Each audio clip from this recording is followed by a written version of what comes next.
Hey everyone, this year I'm doing a series of public discussions on the future of the internet and society and some of the big issues around that. And today I'm here with Yuval Noah Harari, a great historian and best-selling author of a number of books. His first book, Sapiens, a brief history of humankind, kind of chronicled and did an analysis going from the early days of hunter-gatherer society to now how our civilization is organized. And your next two books, the Homo Deus, A Brief History of Tomorrow, and 21 Lessons for the 21st Century, actually tackle important issues of technology and the future. And that's, I think, a lot of what we'll talk about today. Mm-hmm. But most historians only tackle and analyze the past. But but a lot of the work that you've done has had really interesting insights and raised important questions for the future. So I'm really glad to have an opportunity to talk with you today. So Yuval, thank you for joining for this conversation. Yeah, I'm happy to be here. I think that if historians and philosophers cannot engage with the current questions of technology and the future of humanity, then we aren't doing our jobs. And we are not just supposed to chronicle events, centuries ago. All the people that lived in the past are dead. They don't care. The question is what happens to us and to the people in the future. Yeah. All right, so all the questions that you've outlined, where should we start here? I mean, I think one of the big topics that we've talked about is around this dualism around whether, with all of the technology and progress that has been made, are people coming together and are we becoming more unified, or is our world becoming more fragmented? Mm-hmm. And so I'm curious to start off by how you're thinking about that. And I mean, that's probably a big area. We could probably spend most of the time on that topic.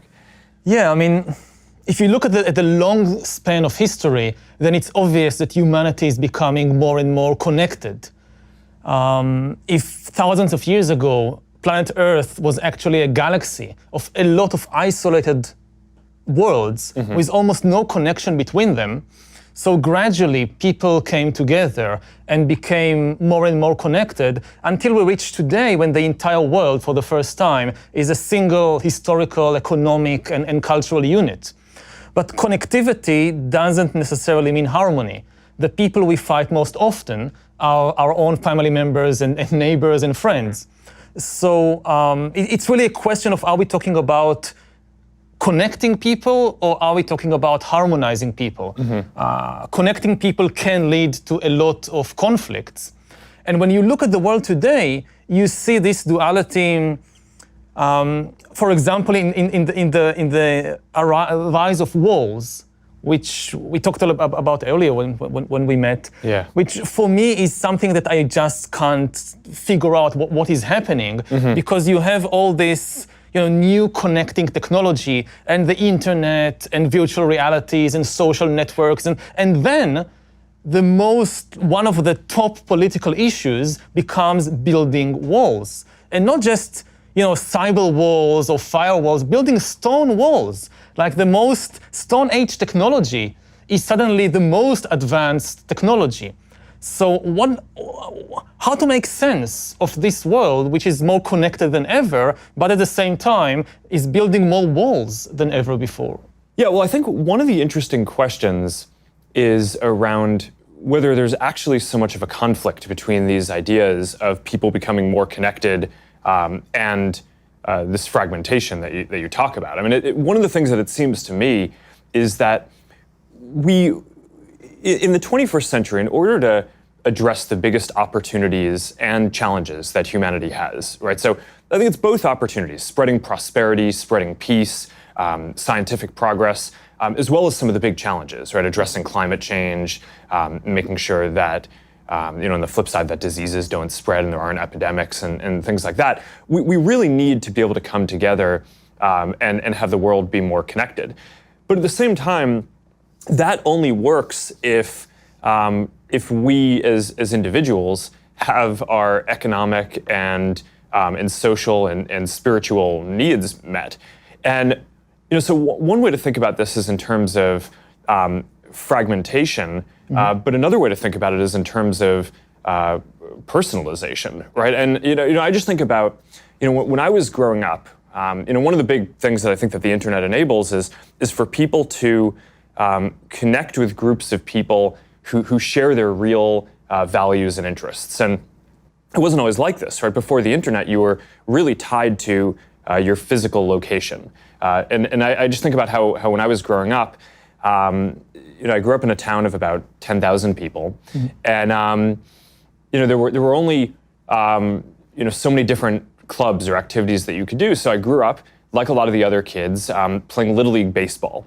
And I kind of think about this in retrospect. It's like, I'm not really into baseball. I'm not really an athlete. So why did I play Little League when my real passion was programming computers? And the reality was that growing up, there was no one else really in my town who was into programming computers. So I didn't have a peer group or a club that I could do that. It wasn't until I went to boarding school and then later college where I actually was able to meet people who were into the same things as I am. And now I think with the internet, that's starting to change, right? And now you have the ability to not just be tethered to your physical location, but to find people who have more niche interests and different kind of subcultures and communities on the internet, which I think is a really powerful thing. But it also means that me growing up today, I probably wouldn't have played Little League. And you can think about me playing Little League as that could have been a unifying thing where there weren't that many things in my town, so that was a thing that brought people together. So maybe if I was creating, or if I was a part of a community online, that might have been more meaningful to me, getting to know real people, but around programming, which is my real interest. You would have said that our community growing up would have been more fragmented, right? And people wouldn't have had the same kind of sense of physical community. So when I think about these problems, one of the questions that I wonder is maybe fragmentation and personalization, or finding what you actually care about, are two sides of the same coin. But the bigger challenge that I worry about is whether there are a number of people who are just left behind in the transition, who were people who would have played Little League but haven't now found their new community and now just feel dislocated. And maybe their primary orientation in the world is still the physical community that they're in, or that they haven't really been able to find a community of people who they're interested in. And as the world has progressed, I think a lot of people feel lost in that way, and that probably contributes to some of the feelings. That would be my hypothesis, at least. That's the social version of it. There's also the economic version around globalization, which I think is as important. But I'm curious what you think about that. About the social issue, well, online communities can be a wonderful thing, but they are still incapable of replacing physical communities, because there are still so many things that you can only do with your with your body and with your physical friends. And you can travel with your mind throughout the world, but not with your body. And there is a huge questions about the costs and benefits there, and also the ability of people to just escape things they don't like in online communities, but you can't do it in real offline communities. You can unfriend your Facebook friends, but you can't unneighbor your neighbors. They are still there. Yeah. You can take yourself and move to another country if you have the means, but most people can't.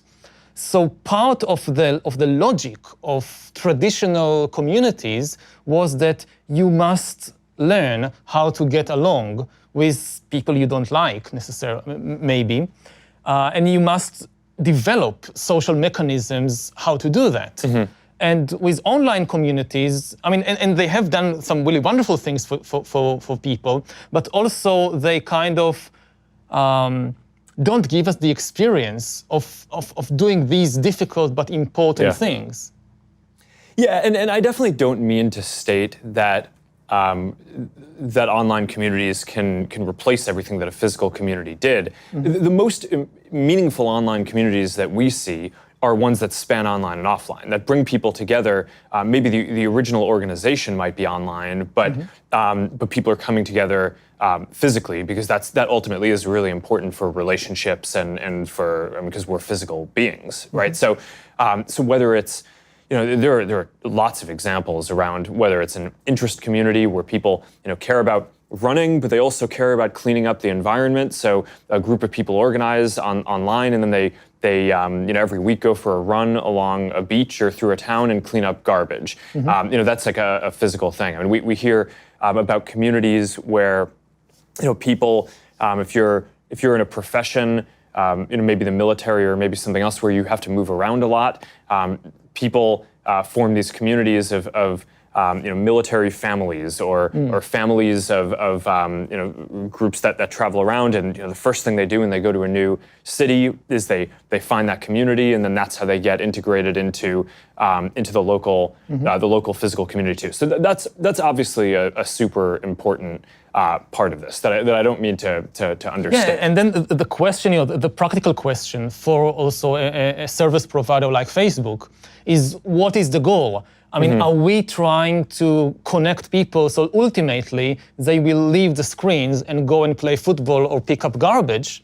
Or are we trying to keep them as long as possible on the screens? And there is a conflict of interest there. Yeah. I mean, you could have, one model would be, we want people to stay as little as possible online. We just need them to stay there the shortest time necessary to form the connection, which they will then go and do something in the outside world. Yeah. And that's one of the key questions, I think, about what the internet is doing to people, whether it's connecting them or fragmenting society.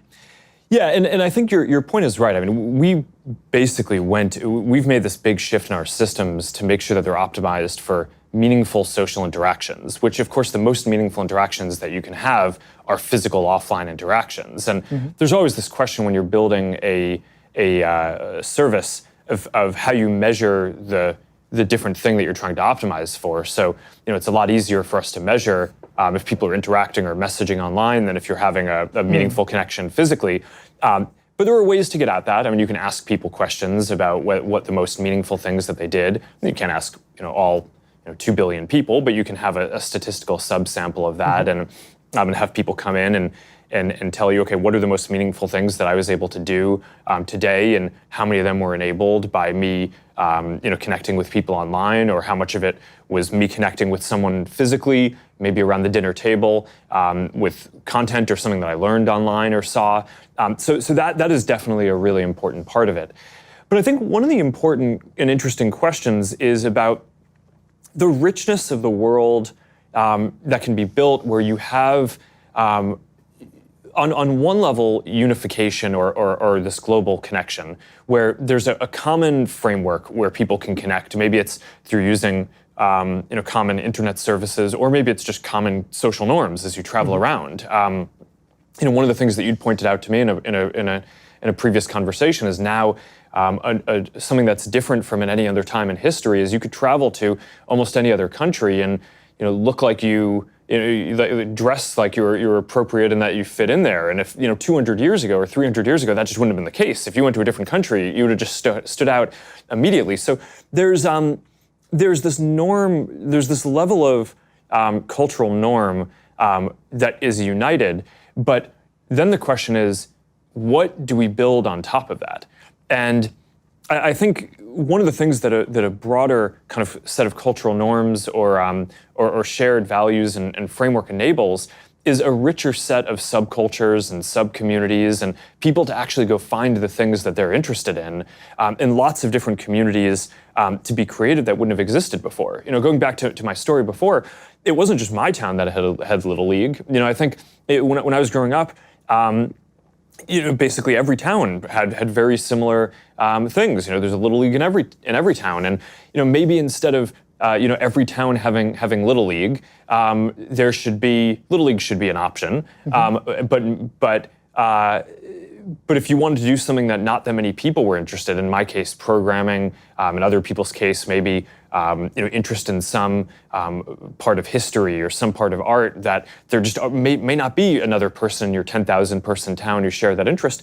I think it's good if you can form those kind of communities, and now people have can find connections and can find a group of people who share their interest. And I think that there's a question, though, of you can look at that as fragmentation, right? Because now we're not all doing the same things, right? We're not all, going to church and playing Little League and doing the exact same things. Or you can think about that as richness and depthness in our social lives. And I just think that that's an interesting question: is where you want the commonality across the world and the connection, and where you actually want that commonality to enable deeper richness, even if that means that people are doing different things. And I'm curious if you have a view on that, and where that's positive versus where that creates a lack of social cohesion. Yeah, I think almost nobody would argue with the benefits of richer social environment in which people have more options to connect around all kinds of things. The key question is, how do you still create enough social cohesion on a level of a country, and increasingly also on the level of the entire globe, in order to tackle our main problems? I mean, we need global cooperation like never before, because we are facing unprecedented global problems. We just had Earth Day, and it should be obvious to everybody, we cannot deal with the problems of the environment, of climate change, except through global cooperation. Similarly, if you think about the potential disruption caused by new technologies like artificial intelligence, we need to find a mechanism for global cooperation around issues like how to prevent an AI arms race, how to prevent different countries racing to build autonomous weapon systems and killer robots, and weaponizing the internet and weaponizing social networks. Unless we have global cooperation, we can't stop that, because every country will say, well, we don't want to produce killer robots, it's a bad idea, but we can't allow our rivals to do it before us, so we must do it first. And then you have a race to the bottom. Similarly, if you think about the potential disruptions to the job market and the economy caused by AI and automation, so it's quite obvious that there will be jobs in the future, but will they be evenly distributed between different parts of the world? One of the potential results of the AI revolution could be the concentration of immense wealth in some parts of the world, and the complete bankruptcy of other parts. There will be lots of new jobs for software engineers in California, but there will be maybe no jobs for textile workers and truck drivers in Honduras and Mexico. So what will they do? If we don't find a solution on the global level, like creating a global safety net to protect humans against the shocks of AI, and enabling them to use the opportunities of AI, then we will create the most unequal economic situation that ever existed. It will be much worse even than what happened in the Industrial Revolution, when some countries industrialized, most countries didn't, and the few industrial powers went on to conquer and dominate and exploit all the others. So how do we create enough global cooperation so that the enormous benefits of AI and automation don't go only, say, to California and Eastern China, while the rest of the world is being left far behind? Yeah, I think that's important. So I would unpack that into two sets of issues. One around AI and the future economic and geopolitical issues around that, and let's put that aside for a second, because I actually think we should spend 15 minutes on that. I mean, that's a big set of things. But then the other question is around, how do you create the global cooperation that's necessary to take advantage of the big opportunities that are ahead and to address the big challenges, right? I don't think it's just fighting crises like climate change. I think that there are massive opportunities around global spreading prosperity, spreading more human rights and freedom. Those are things that come with trade and connection as well. So I think that you want that for the upside. But I guess my my diagnosis at this point, I'm curious to hear your view on this, is I actually think we've spent a lot of the last 20 years with the internet, maybe even longer, working on global trade, global information flow, making it so that people can connect. I actually think the bigger challenge at this point is making it so that in addition to that global framework that we have, making it so that things work for people locally, right? Because I think that there's this dualism here where you need both, right? If you resort to just kind of local tribalism, then you miss the opportunity to work on the really important global issues. But if you have a global framework, but people feel like it's not working for them at home, or some set of people don't feel like that's not working, then they're not politically going to support the global collaboration that needs to have happen. And I think there's the social version of this, which we talked about a little bit before, where people are now able to find communities that match their interests more, but some people haven't found those communities yet, and are left behind as some of the more physical communities. And some of these communities are quite nasty also, so we shouldn't forget that. Yes, so I think they should be, yes. Although I would argue that people joining kind of extreme communities is largely a result of not having healthier communities and not having healthy economic progress for individuals. I think most people, when they feel good about their lives, they don't seek out extreme communities. So there's a lot of work that I think we, as an internet platform provider, need to do to lock that down even further. But I actually think creating prosperity is probably one of the better ways at a macro level to go at that. But I guess I would maybe just stop there a little. People that feel good about themselves have done some of the most terrible things in human history. I mean, we shouldn't confuse people feeling good about themselves and about their lives with people being benevolent and kind and so forth. And also, they wouldn't say that their ideas are extreme. And we have, so many examples throughout human history, from the Roman Empire to slave trade in the modern age and colonialism, that people, that they had a very good life. They had a very good family life and social life. They were nice people. I mean, I guess, I don't know, most Nazi voters were also nice people. If you meet them for a cup of coffee and you talk about your kids, they are nice people. And they think good things about themselves, and maybe some of them can have very happy lives. And even the ideas that we look back and say, this was terrible, this was extreme, they didn't think so.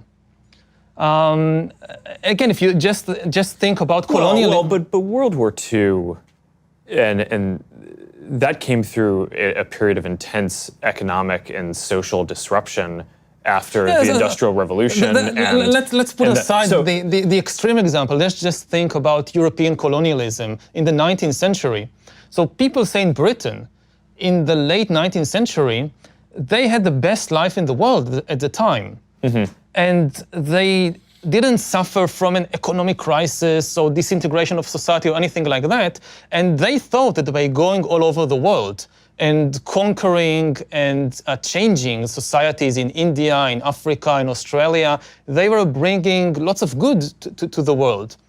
And I'm just saying that so that we are more careful about not confusing the good feelings people have about their life. It's not just miserable people suffering from poverty and economic crisis. Well, I think that there's a difference between the example that you're using of a wealthy society going and colonizing or doing different things that had different negative effects.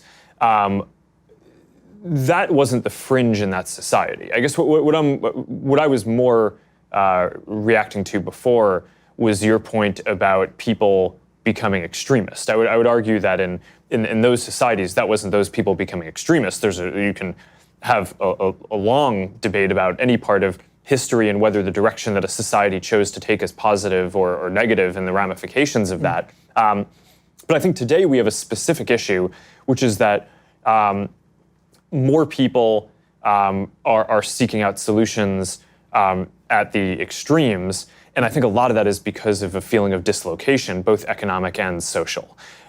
So that, now I think that there's a lot of ways that you go at that. And I think part of it, I mean, as someone who's running one of the internet platforms, I think we have a special responsibility to make sure that our systems aren't encouraging that. But I think broadly, the more macro solution for this is to make sure that people feel like they have that grounding and that sense of purpose and community, and that their lives are, and that they have opportunity. And I think that, you know, statistically, what we see in sociologically is that when people have those opportunities, they don't, on balance, as much seek out those kind of groups. And I think that there's the social version of this. There's also the economic version. I mean, this is the basic story of globalization. Is on the one hand, it's been extremely positive for bringing a lot of people into the global economy, right? People in India and Southeast Asia and across Africa who wouldn't have previously had access to a lot of jobs in the global economy now do. And there's been probably the greatest, at a global level, inequality is way down, right? Because hundreds of millions of people have come out of poverty, and that's been positive. But the big issue has been that in developed countries, there have been a large number of people who are now competing with all these other people who are joining the economy, and jobs are moving to these other places. So a lot of people have lost jobs. For some of the people who haven't lost jobs, there's now more competition for those jobs for people internationally. So their wages, that's one of the factors I would. The analyses have shown that's preventing more wage growth, and there are 5 to 10% of people, according to a lot of the analyses that I've shown, who are actually in absolute terms worse off because of globalization. Now, that doesn't necessarily mean that globalization for the whole world is negative. I think in general it's been on balance positive, but the story we've told about it has probably been too optimistic in that we've only talked about the positives and how it's good as this global movement to bring people out of poverty and create more opportunities. And the reality, I think, has been that it's been net very positive. But if there are 5 or 10% of people in the world who are worse off, there's 7 billion people in the world. So that's many hundreds of millions of people. The majority of whom are likely in the most developed countries in the U.S. and across Europe. That's going to create a lot of political pressure on those in those countries. So in order to have a global system that works, it feels like you need it to work at the global level, but then you also need individuals in each of the member nations in that system to feel like it's working for them too. And that recurses all the way down. So in local cities and communities, people need to feel like it's working for them, both economically and socially. So I guess at this point, the thing that I worry about, and I've rotated a lot of Facebook's energy to try to focus on this, is our mission used to be connecting the world. Now it's about helping people build communities and bringing people closer together. And a lot of that is because I actually think that the thing that we need to do to support more global connection at this point is making sure that things work for people locally. That in a lot of ways we've made it so that the internet, so that an emerging creator can. But how do you balance working it locally for people in the American Midwest and at the same time working it better for people in Mexico or South America or Africa? I mean, part of the imbalance is that when people in Middle America are angry, everybody pays attention, because they have their finger on the button. But if people in Mexico or people in Zambia feel angry, we care far less, because they have far less power. I mean, the pain, and I'm not saying the pain is not real, the pain is definitely real, but the pain of somebody in Indiana reverberates around the world far more than the pain of somebody in Honduras or in the Philippines, simply because of the imbalances of the power in the world. And I mean, earlier, what we said about fragmentation, I know that Facebook faces a lot of criticism about kind of encouraging some people to move to these extremist groups. But that's a big problem, but I don't think it's the main problem. I think also it's something that you can solve if you put enough energy into that. That is something you can solve. But this is the problem that gets most of the attention now. What I worry more, again, not just about Facebook, about the entire direction that the new internet economy and the new tech economy is going towards, is increasing inequality between different parts of the world, which is not the result of extremist ideology, but the results of a certain economic and political model. And secondly, undermining human agency and undermining the basic philosophical ideas of democracy and the free market and individualism. These, I would say, my two greatest concerns about the development of technology like AI and machine learning. And this will continue to be a major problem, even if we find solutions to the issue of social extremism in particular groups. Mm-hmm. Yeah, I certainly agree that extremism is I would think about it more as a symptom and a big issue that needs to be worked on.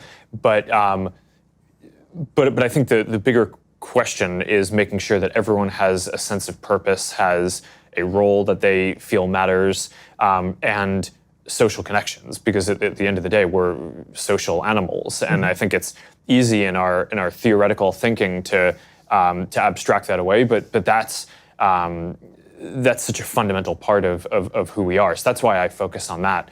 I don't know, do you want to move over to some of the AI issues? Because I think that's or do you want to stick on this topic for a second? No, I mean, this topic is closely connected to AI.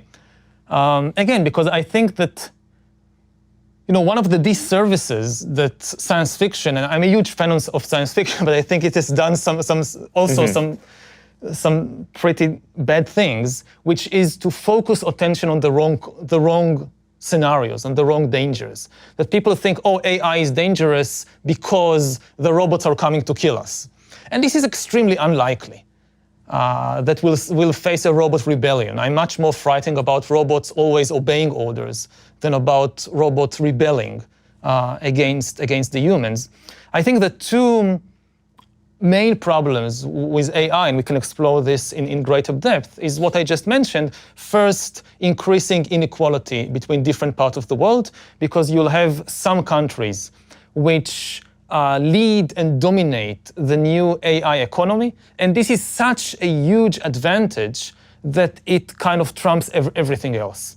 And we will see, I mean, if we had the Industrial Revolution creating this huge gap between a few industrial powers and everybody else, and then it took 150 years to close the gap. And over the last few decades, the gap has been closed or closing, as more and more countries which were far behind are catching up. Now the gap may reopen and be much worse than ever before because of the rise of AI and because AI is likely to be dominated by just a small number of countries. So that's one issue, AI and inequality. And the other issue is AI and human agency, or even the meaning of human life. What happens when AI is mature enough and you have enough data to basically hack human beings, and you have an AI that knows me better than I know myself and can make decisions for me, predict my choices, manipulate my choices, and authority increasingly shifts from humans to algorithms.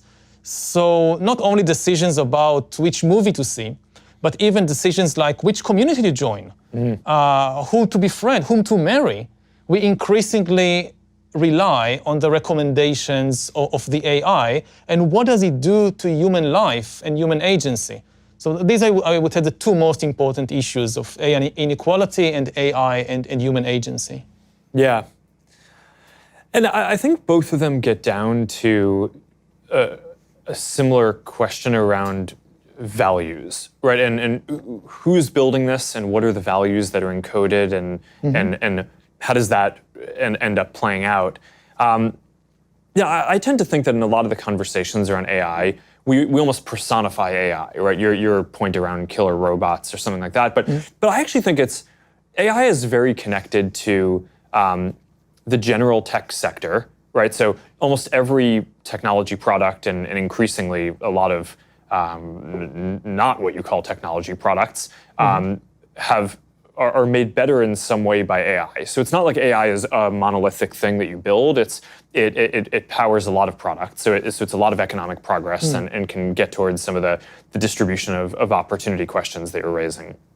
But it also is fundamentally interconnected with these really socially important questions around data and privacy and how we want our data to be used and what are the policies around that and what are the global frameworks.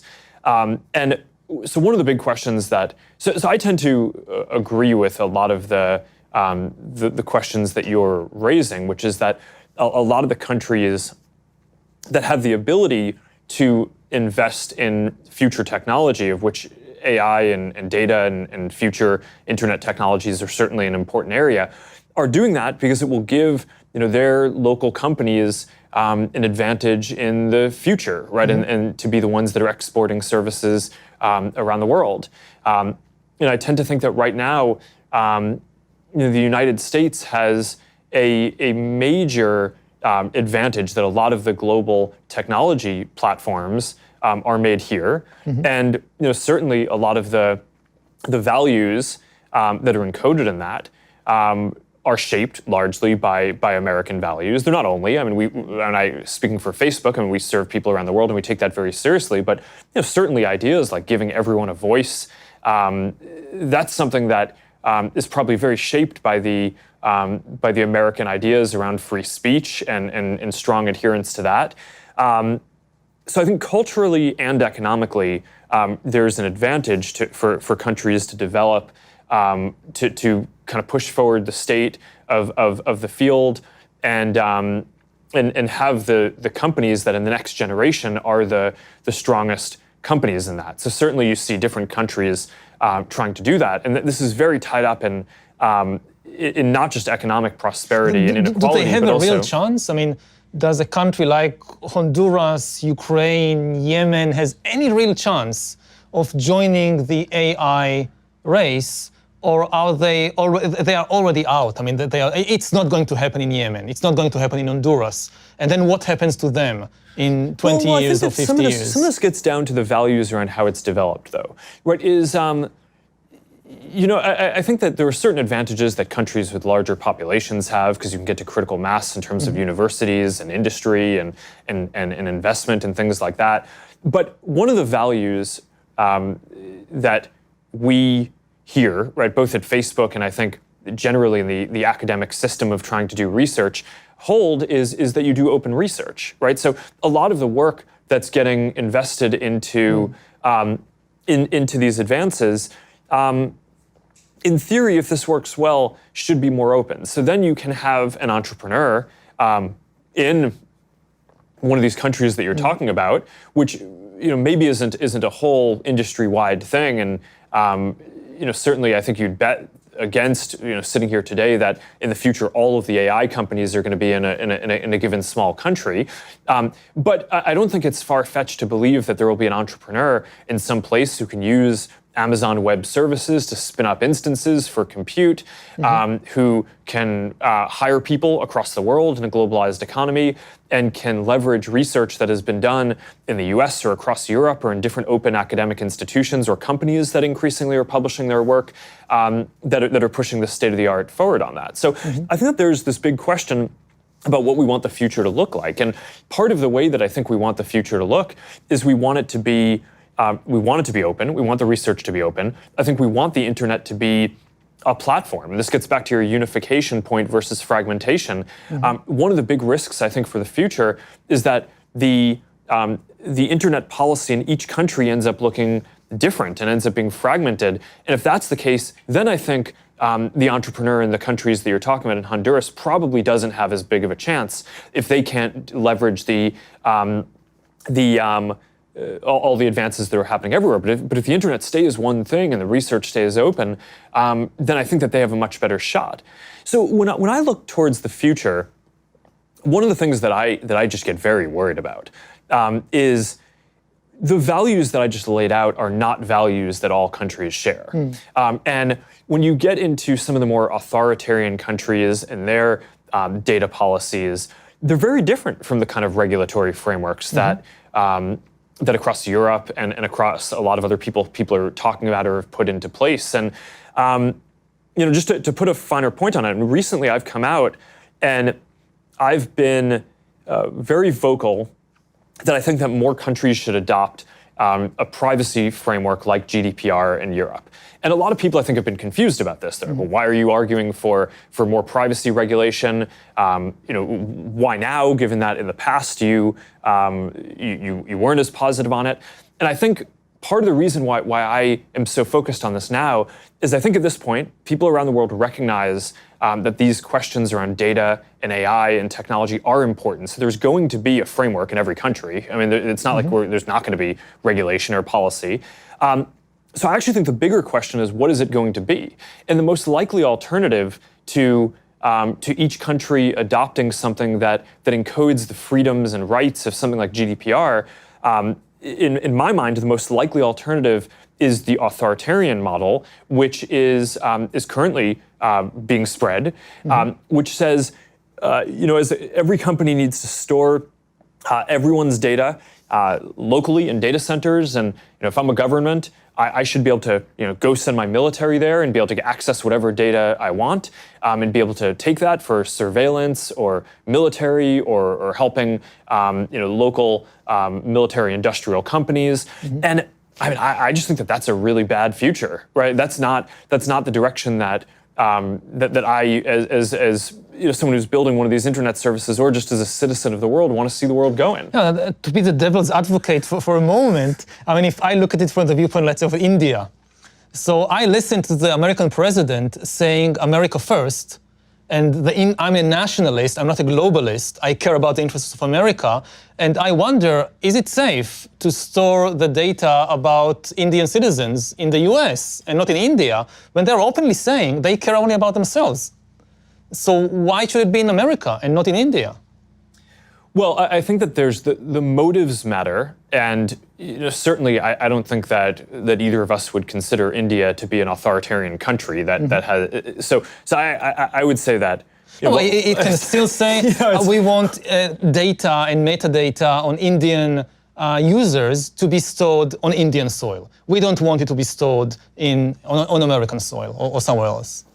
Yeah, and I can understand the arguments for that, and I think that the intent matters, right? And I think countries can come at this with open values and still conclude that something like that could be helpful.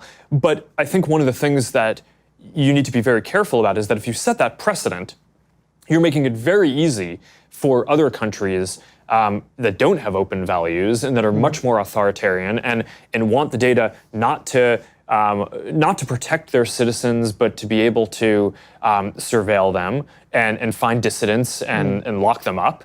So I think I agree. But I think that it really boils down to the questions that do we trust America? And given the past 2-3 years, people in more and more places around the world. I mean, previously, say if we were sitting here 10 years ago, or 20 years ago, or 40 years ago, then America declared itself to be the leader of the free world. We can argue a lot whether this was the case or not, or at least on the declaratory level, this was how America presented itself to the world. We are the leaders of the free world, so trust us, we care about freedom. But now we see a different America. America which doesn't want even to be, again, it's not a question of even what they do, but how America presents itself no longer as the leader of the free world, but as a country which is interested above all in itself and in its own interests. And just this morning, for instance, I read that the US is considering having a veto on the UN resolution against using sexual violence as a weapon of war. And the US is the one that thinks of vetoing this. And as somebody who is not a citizen of the US, I ask myself, can I still trust America to be the leader of the free world if America itself says, I don't want this role anymore? Well, I think that that's a somewhat separate question from the direction that the internet goes in, because I mean GDPR, the framework that I'm advocating, that it would be better if more countries adopted something like this, because I think that that's just significantly better than the alternatives, a lot of which are these more authoritarian models. I mean, GDPR originated in Europe, right? So it's not an American invention. And I think in general, these values of openness in research, of cross-border flow of ideas and trade, that's not an American idea, right? I mean, that's a global philosophy for how the world should work. And I think that the alternatives to that are, at best, fragmentation, right, which breaks down the global model on this. At worst, a growth in authoritarianism for the models of how this gets adopted. And that's where I think that the precedents on some of this stuff get really tricky. I mean, you're I think doing a good job of playing devil's advocate in the conversation because you're bringing all of the counter arguments that I think someone with good intent might bring to argue, hey, maybe a different set of data policies is something that we should consider. The thing that I just worry about is that what we've seen is that once a country puts that in place, that's a precedent that then a lot of other countries that might be more authoritarian use to basically be a precedent to argue that they should do the same things, and then that spreads, and I think that that's bad, right? And that's one of the things that that is the person running this company. I'm quite committed to making sure that we play our part in pushing back on that and keeping the internet as one platform. So I mean, one of the most important decisions that I think I get to make is the person running this company is, where are we going to build our data centers and store data? And we've made the decision that we're not going to put data centers in countries that we think have weak rule of law, where people's data may be improperly accessed, and that could put people in harm's way. And I mean, there have been a lot of questions around the world around questions of censorship, and I think that those are really serious and important. I mean, a lot of the reason why I build what we build is because I care about giving everyone a voice, giving people as much voice as possible. So I don't want people to be censored. At some level, these questions around data and how it's used and whether authoritarian governments get access to it, I think are even more sensitive, because if you can't say something that you want, that is highly problematic. That violates your human rights, I think, in a lot of cases. It stops progress.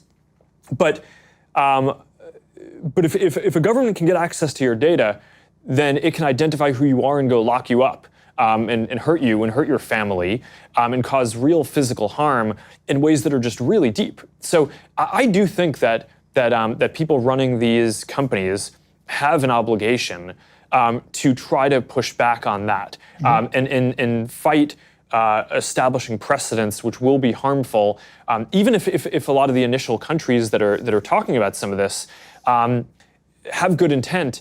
I think that this can easily go off the rails. And when you talk about in the future AI and data, which are two concepts that are just really tied together, I just think the values that comes from, and whether it's part of a more global system, a more democratic process, a more open process, that's one of our best hopes for having this work out well. If it comes from repressive or authoritarian countries, then I just think that that's going to be highly problematic in a lot of ways. Yeah, well, that raises the question of how do we build AI in such a way that it's not inherently a tool of surveillance and manipulation and control? I mean, this goes back to the idea of creating something that knows you better than you know yourself, which is kind of the ultimate surveillance and control tool. And we are building it now in different places around the world. It's being built. And what are your thoughts about how to build an AI which serves individual people and protects individual people, and not an AI which can easily, with a flip of a switch, becomes kind of the ultimate surveillance tool? Well, I think that is more about the values and the policy framework than the technological development. I mean, it's a lot of the research that's happening in AI are just very fundamental mathematical methods where a researcher will create an advance, and now all of the neural networks will be 3% more efficient. I'm just kind of throwing this out, and that means that all right. Newsfeed will be a little bit better for people. Our systems for detecting things like hate speech will be a little bit better. But our ability to find photos of you that you might want to review will be better. But all these systems get a little bit better. So now I think the bigger question is you have places in the world where governments are choosing to use that technology and those advances for things like widespread face recognition and surveillance. And those countries, I mean, China's doing this, they create a real feedback loop, which advances the state of that technology where they say, okay, well, we want to do this. So now there's a set of companies that are sanctioned to go do that and are getting access to a lot of data to do it because it's allowed and encouraged. So that is advancing and getting better and better. That's not a mathematical process. That's kind of a policy process that they want to go in that direction. Those are the values, and it's an economic process of the feedback loop and development of those things compared to in countries that might say, hey, that kind of surveillance isn't what we want. Those companies just don't exist as much, right? Or don't get as much support. I don't know. In my home country of Israel is, at least for Jews, it's a democracy. And it's one of the leaders of the world in surveillance technology. And we basically have one of the biggest laboratories of surveillance technology in the world, which is the occupied territories. And exactly these kinds of systems are being developed there and exported all over the world. So, given my personal experience back home, again, I don't necessarily trust that just because a society in its own inner workings is, say, democratic, that it will not develop and spread these kinds of technologies. Yeah, I agree. It's not clear that a democratic process alone solves it, but I do think that it is mostly a policy question, right? A government can quite easily make the decision that they don't want to support that kind of surveillance, and then the companies that they would be working with to support that kind of surveillance would be out of business, and then, or at the very least, have much less economic incentive to continue that technological progress. So that dimension of the growth of the technology gets stunted compared to others, and that's generally the process that I think you want to follow broadly, right? Technological advance isn't by itself good or bad. I think it's the job of the people who are shepherding it, building it, and making policies around it to have policies and make sure that their effort goes towards amplifying the good and mitigating the negative use cases. And that's how I think you end up bending these industries and these technologies to be things that are positive for humanity overall. And I think that's a normal process that happens with most technologies that get built. But I think what we're seeing in some of these places is not the natural mitigation of negative uses. In some cases, the economic feedback loop is pushing those things forward, but I don't think it has to be that way. But I think that's not as much a technological decision as it is a policy decision. I fully agree, but I mean, every technology can be used in different ways, for good or for bad. You can use the radio to broadcast music to people, and you can use the radio to broadcast Hitler giving a speech to millions of Germans. The radio doesn't care. The radio just carries whatever you put in it. So yeah, it is a policy decision, but then it just raises the question, how do we make sure that the policies are the right policies in a world when it is becoming more and more easy to manipulate and control people on a massive scale like never before? I mean, the new technology, it's not just that we invented technology and then we have good democratic countries and bad authoritarian countries, and the question is, what will they do with the technology? The technology itself could change the balance of power between democratic and totalitarian systems. Yeah. And I fear that the new technologies are giving an inherent advantage, not necessarily overwhelming, but they do tend to give an inherent advantage to totalitarian regimes, because the biggest problem of totalitarian regimes in the 20th century, which eventually led to their downfall, is that they couldn't process the information efficiently enough. Mm-hmm. If you think about the Soviet Union, so you have this model, an information processing model, which basically says we take all the information from the entire country, move it to one place, to Moscow, there it gets processed, decisions are made in one place, and transmitted back as commands. This was the Soviet model of information processing. And versus the American version, which was, no, we don't have a single center. We have a lot of organizations and a lot of individuals and businesses, and they can make their own decisions. In the Soviet Union, there is somebody in Moscow. If I live in some small farm or kolkhoz in Ukraine, there is somebody in Moscow who tells me how many radishes to grow this year, because they know. And in America, I decide for myself with, I get signals from the market and I decide. And the Soviet model just didn't work well because of the difficulty of processing so much information quickly with 1950s technology.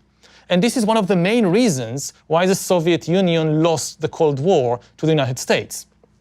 But with the new technology, it might become, it's not certain, but one of my fears is that the new technology suddenly makes central information processing far more efficient than ever before, and far more efficient than distributed data processing. Because the more data you have in one place, the better your algorithms, and so on and so forth. And this kind of tilts the balance between totalitarianism and democracy in favor of totalitarianism. And I wonder, what are your thoughts on this issue? Well, I'm more optimistic about about democracy in this. I think the way that the democratic process needs to work is people start talking about these problems, and then even if it seems like it starts slowly in terms of people caring about data issues and technology policy, because it's a lot harder to get everyone to care about it than it is just a small number of decision makers. So I think that the history of democracy versus more totalitarian systems is, it always seems like the totalitarian systems are going to be more efficient and the democracies are just going to get left behind. But smart people, people start discussing these issues and caring about them. And I do think we see that people do now care much more about their own privacy, about data issues, about the technology industry. People are becoming more sophisticated about this. They realize that that having a lot of your data stored can both be an asset because it can help provide a lot of benefits and services to you, but increasingly maybe it's also a liability because there are hackers and nation states who might be able to break in and use that data against you or exploit it or reveal it. So maybe people don't want their data to be stored forever. Maybe they want it to be reduced in permanence. Maybe they want it all to be end-to-end encrypted as much as possible in their private communications. People really care about this stuff in a way that they didn't before. And that's certainly over the last several years, that's grown a lot. So I think that conversation is the normal democratic process.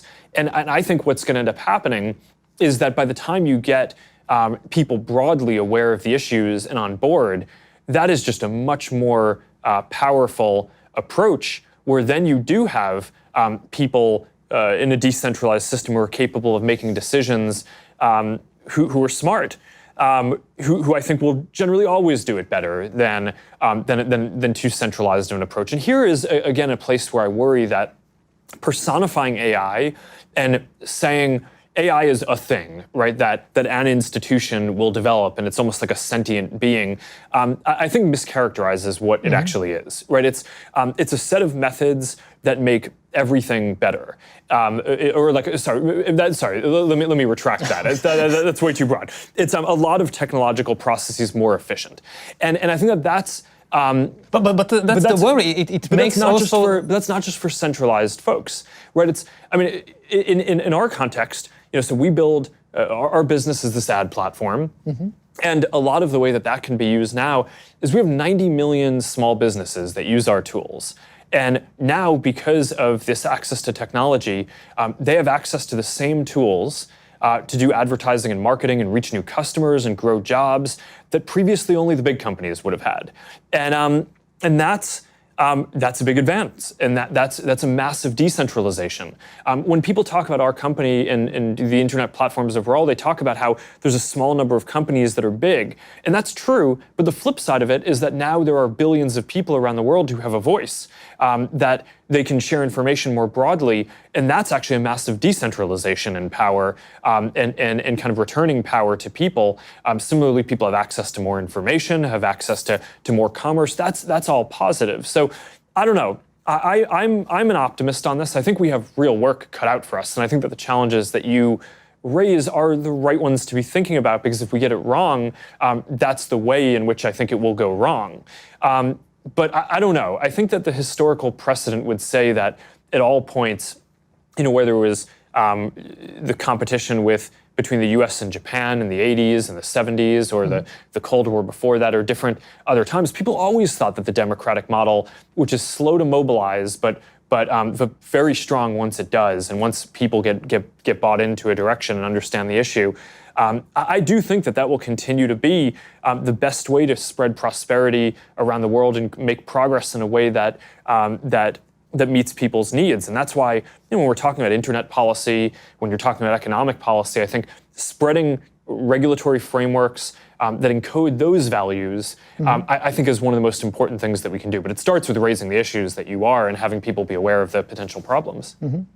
Yeah, I agree that in the last few decades, it was the case that open democratic systems were better and more efficient. And this, again, one of my fears is that it might have made us a bit complacent, because we assume that this is kind of a law of nature, that distributed systems are always better and more efficient than centralized systems. And we grew up in a world in which there was kind of this, to do the good thing morally was also to do the efficient thing economically and politically. And a lot of countries liberalized their economy, their society, their politics over the last 50 years, more because they were convinced of the efficiency argument than of the deep moral argument. And what happens if efficiency and morality suddenly split? Which have happened before in history. I mean, the last 50 years are not representative of the whole of history. We had many cases before in human history in which repressive, centralized systems were more efficient, and therefore you got these repressive empires. And there is no law of nature which says that this cannot happen again. And again, my fear is that the new technology might tilt that balance. And just by making central data processing far more efficient, it could give a boost to totalitarian regimes. Also, in the balance of power between, say, again, the center and the individual, that for most of history, the central authority could not really know you personally, simply because of the inability to gather and process the information. So there were some people who knew you very well, but usually their interests were aligned with yours. Like my mother knows me very well, but most of the time I can trust my mother. But now we are reaching a point when some system far away can know me better than my mother, and the interests are not necessarily aligned. Now, yes, we can use that also for good, but what I'm pointing out that this is a kind of power that never existed before, and it could empower totalitarian and authoritarian regimes to do things that was simply technically impossible until today. Yeah. And you know, if you live in an open democracy, so okay, you can rely on all kinds of mechanisms to protect yourself. But thinking more globally about this issue, I think a key question is, how do you protect human attention from being hijacked by malevolent players who know you better than you know yourself, who know you better than your mother knows you? And this is a question that we never had to face before, because we never had, usually the malevolent players just didn't know me very well. Yeah, okay, so there's a lot in what you were just talking about. I mean, I think in general, one of the things that, I do think that there is a scale effect where one of the best things that we could do if we care about these open values and having a globally connected world, I think making sure that the critical mass of the investment in new technologies encodes those values is really important. So that's one of the reasons why I care a lot about not supporting the spread of authoritarian policies to more countries, and either inadvertently doing that or setting precedents that enable that to happen. Because I think the more development that happens in the way that is more open, where the research is more open, where people have where the policy making around it is more democratic, I think that's going to be positive. So I think kind of maintaining that balance ends up being really important. And one of the reasons why I think democratic countries over time tend to do better on serving what people want is because there's no metric to optimize the society, right? It's when you talk about efficiency, a lot of what people are talking about is economic efficiency, right? Are we increasing GDP? Are we increasing jobs? Are we decreasing poverty? And those things are all good, but I think part of what the democratic process does is people get to decide on their own which of the dimensions in society matter the most to them in their lives. If you can hijack people's attention and manipulate them, then people deciding on their own just doesn't help, because I don't realize it, that somebody manipulated me to think that this is what I want.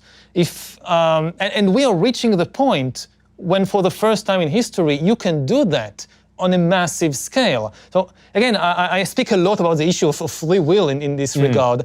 And the people that are easiest to manipulate are the people who believe in free will and who simply identify with whatever thought or desire pops up in their mind, because they cannot even imagine that this desire is not the result of my free will. This desire is the result of some external manipulation. Now, it may sound paranoid, and for most of history, it was probably paranoid because nobody had this kind of ability to do it on a massive scale. But here, like in Silicon Valley, the tools to do that on a massive scale have been developed over the last few decades. And they may have been developed with the best intentions.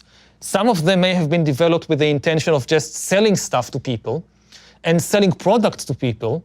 But now the same tools that can be used to sell me something I don't really need can now be used to sell me a politician I really don't need, or an ideology that I really don't need. It's the same tools, it's the same hacking the human animal and manipulating what's happening inside. Yeah, okay, so there's a lot going on here. I think that there's, when designing these systems, I think that there's the intrinsic design, which you want to make sure that you get right, and then there's preventing abuse, which I think is something that there's two types of questions that people raise. I mean, one is, we saw what the Russian government tried to do in the 2016 election.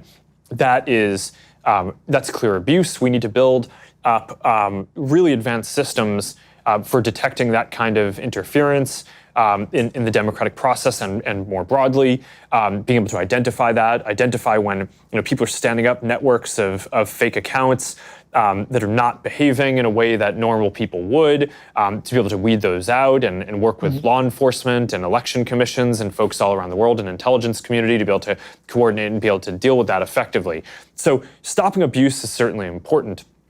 But I would argue that the even more, the deeper question is about the intrinsic design of the systems, Yeah, right? exactly. So not just fighting the abuse. And there, I think that the incentives are more aligned towards a good outcome than a lot of critics might say. And here's why. I think that there's a difference between what people want first order and what they want second order over time, right? So right now you might just consume a video because you think it's silly or fun, and you wake up and or you kind of look up an hour later and you've watched a bunch of videos and you're like, well, what happened to my time?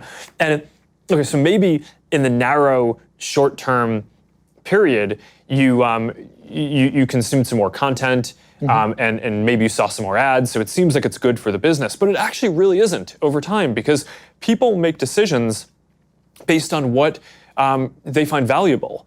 And what we find, at least in our work, is that what people really want to do is connect with other people, right? It's not just passively consume content. So we've had to find and constantly adjust our systems over time to make sure that we're rebalancing it, so that way you're interacting with people. So that way we make sure that we don't just measure systems in the signals in the system, like what are you clicking on, because that that could get you into a bad local optimum. But instead we bring in real people to tell us what their real experience is in words, right? Not just kind of filling out scores, but also telling us what were the most meaningful experiences you had today.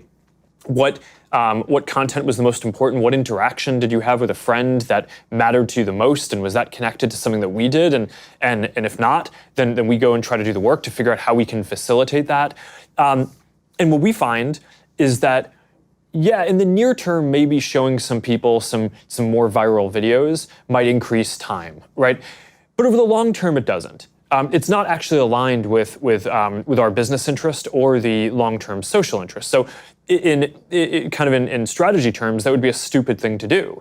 And now I think a lot of people think that businesses are just very short-term oriented, and that we only care about, people think that businesses only care about the next quarter profit.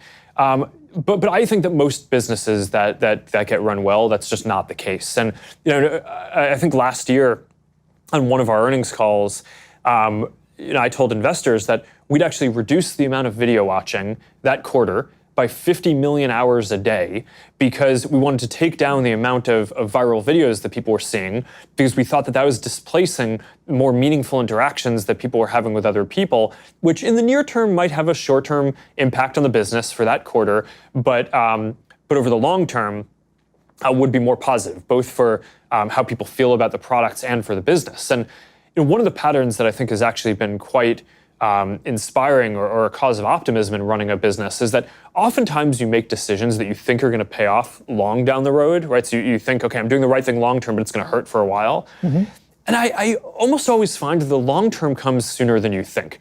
And that when you make these decisions that they're maybe taking some pain in the near term in order to get to what will be a better case down the line, that better case, maybe you think it'll take 5 years, but actually it ends up coming in a year, right? And I think people at some deep level know when something is good, and I guess this gets back to the democratic values, because at some level I trust that people have a sense of what they actually care about, and it may be that if we were showing more viral videos, maybe that would be better than the alternatives that they have to do right now, right? I mean, maybe that's better than what's on TV, because at least they're personalized videos.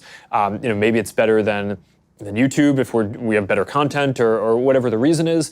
But I think you can still make the service better over time for actually matching what people want. And if you do that, that is going to be better for everyone. So I do think the intrinsic design of these systems is quite aligned with serving people in a way that is pro-social. And that's certainly what I care about in running this company, is to get there. Yeah, I think this is like the rock bottom. That this is the most important issue, that ultimately what I'm hearing from you and from many other people when I have these discussions is ultimately the customer is always right, the voter knows best, people know deep down, people know what is good for them, people make a choice, if they choose to do it, then it's good. That has been the bedrock of at least Western democracies for centuries, for generations. And this is now where the big question mark is. Is it still true in a world where we have the technology to hack human beings and manipulate them like never before, that the customer is always right, that the voter knows best? Or have we gone past this point? And we can know, the simple ultimate answer that, well, this is what people want and they know what's good for them, maybe it's no longer the case. Well,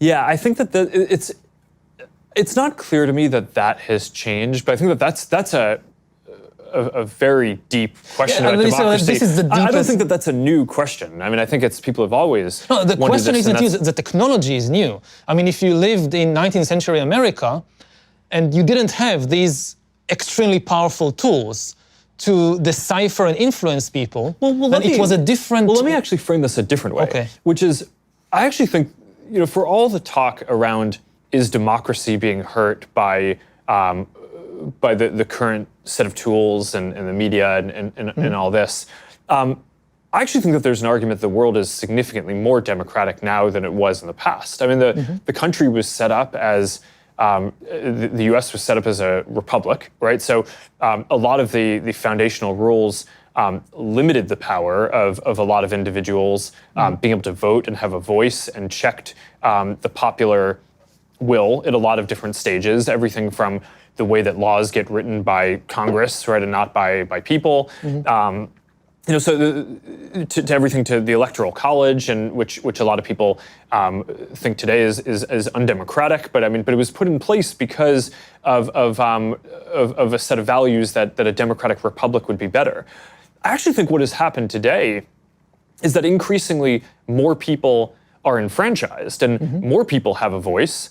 More people are getting the vote, but increasingly people have a voice, more people have access to information. And I think a lot of what people are asking is that good? It's not necessarily the question of, okay, the democratic process has been the same, but now the technology is different. I think the technology has made it so individuals are more empowered, and part of the question is that the world that we want? And again, this is an area where it's not that, all of these things are with challenges, right? And often progress causes a lot of issues, and it's a really hard thing to reason through.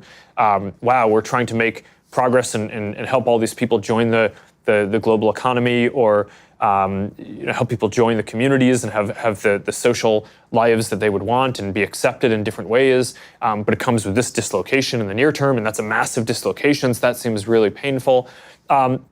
But I actually think that you can make a case that we are at and continue to be at the most democratic time.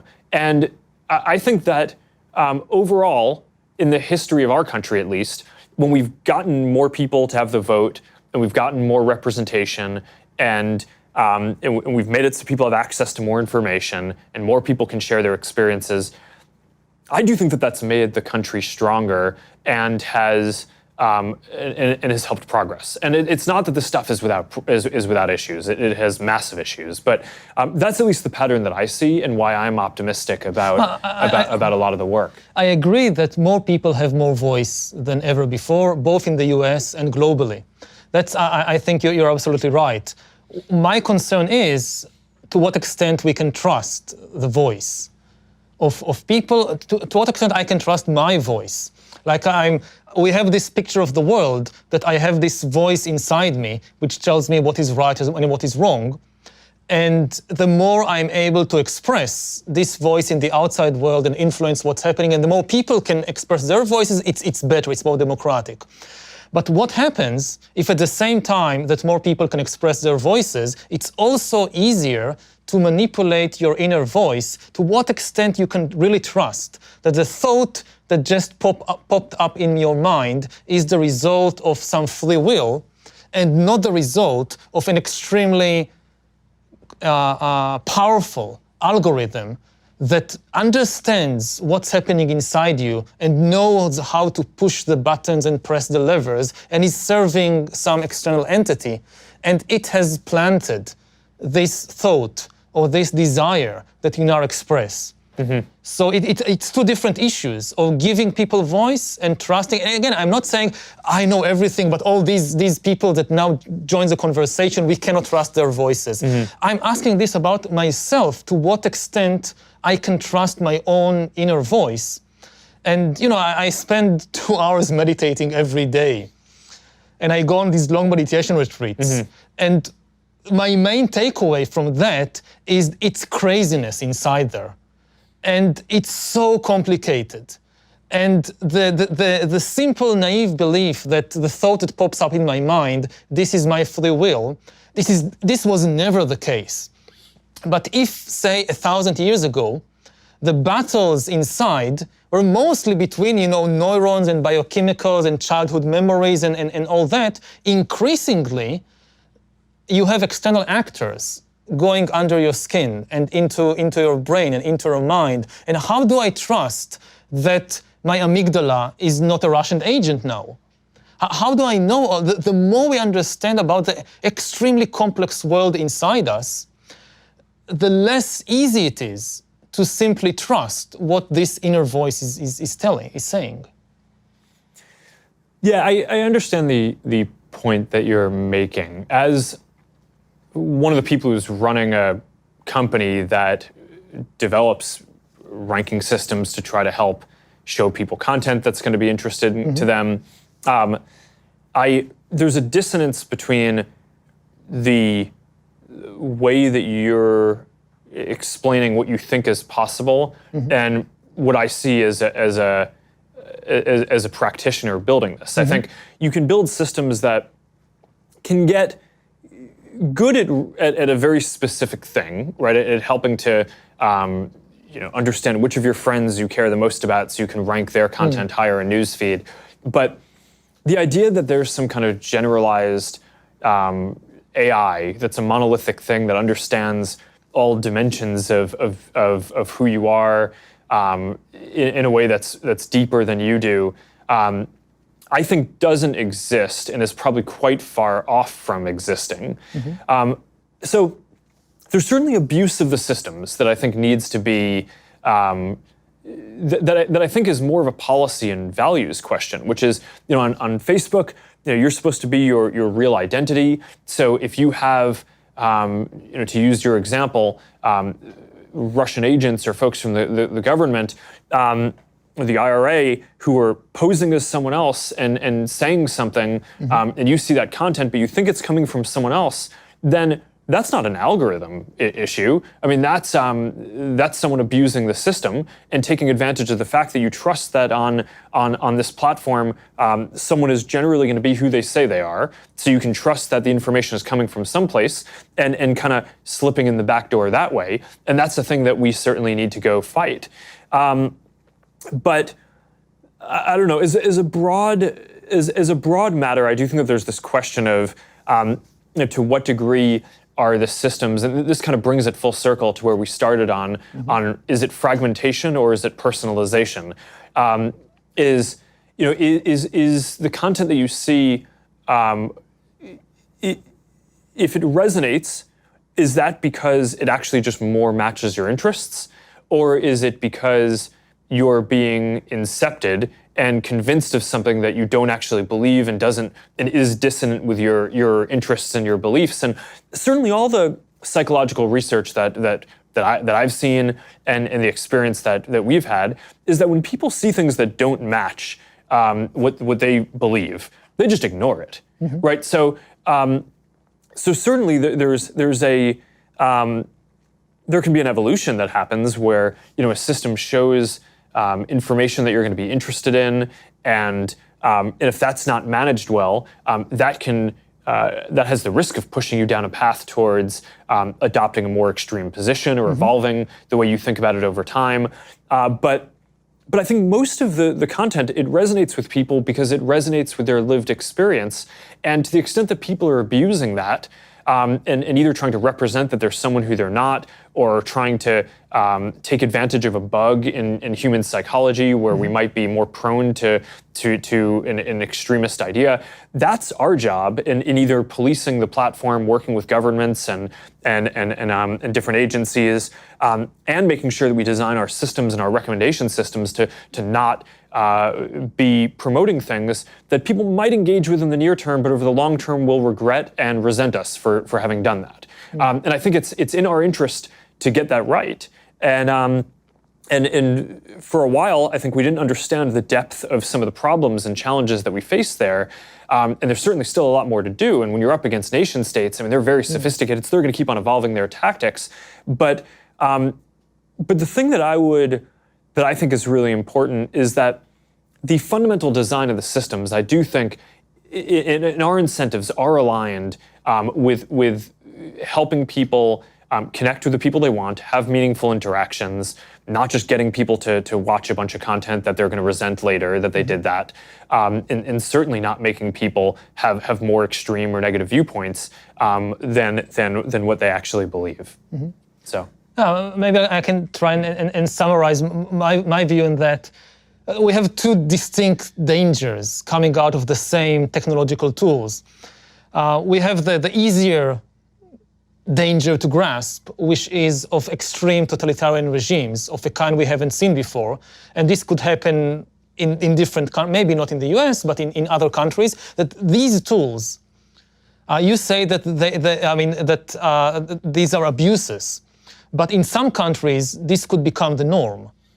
That you are living from the moment you are born in this system that constantly monitors and surveils you and constantly kind of manipulates you from a very early age to adopt particular ideas, views, habits, so forth, in a way which was never possible before. And this is like the full-fledged totalitarian dystopia, which could be so effective that people would not even resent it because they will be completely aligned with the values or the ideals of the system. It's not 1984 where you need to torture people all the time. No, if you have agents inside their brain, you don't need the external secret police.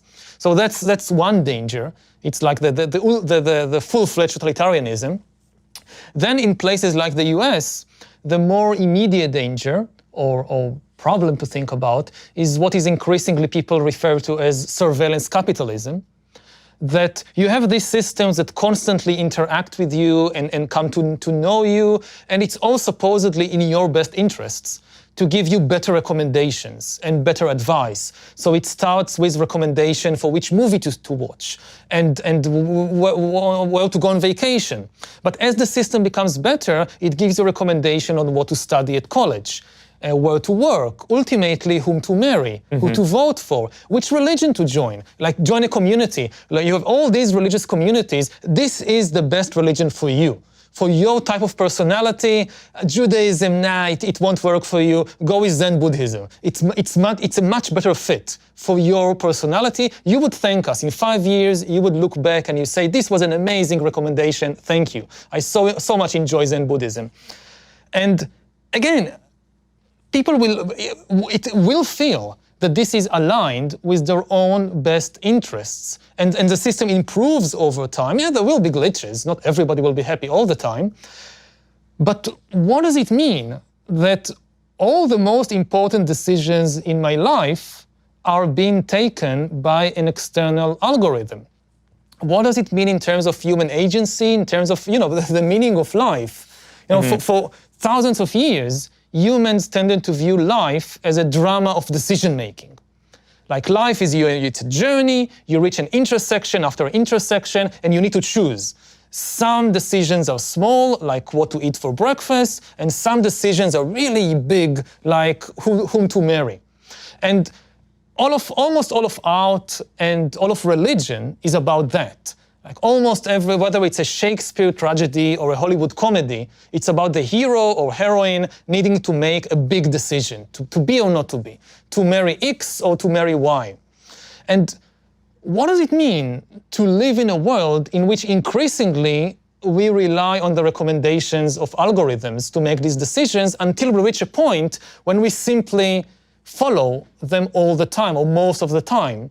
And they make good recommendations. I'm not saying that this is some abuse, something sinister. No, they are good recommendations.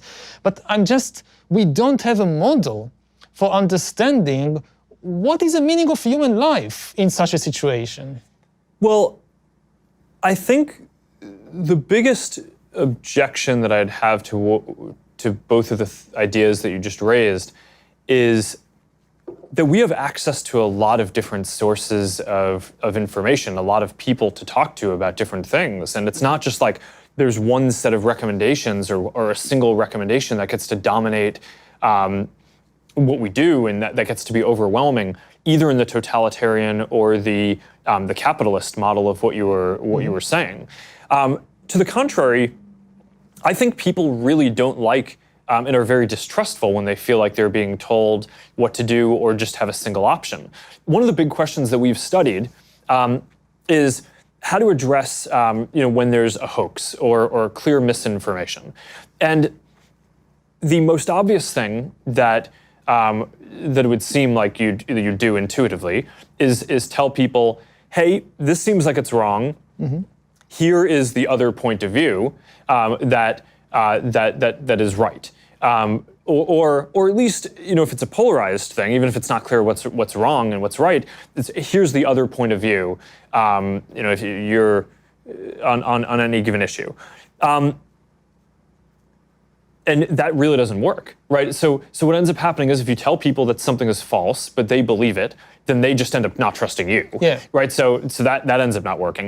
And if you frame two things as opposites, right? So if you say, okay, well, you're a person who doesn't believe in, you're seeing content about not believing in climate change. Mm-hmm. So I'm going to show you the other perspective, right? Here's something that argues that climate change is a thing.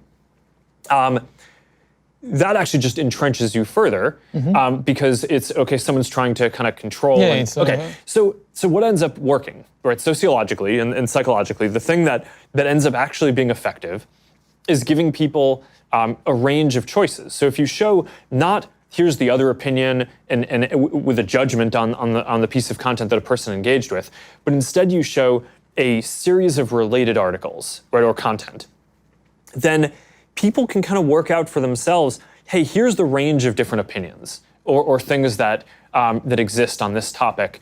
And maybe I lean in one direction or the other, but I'm kind of going to work out for myself where I want to be. Most people don't choose the most extreme thing.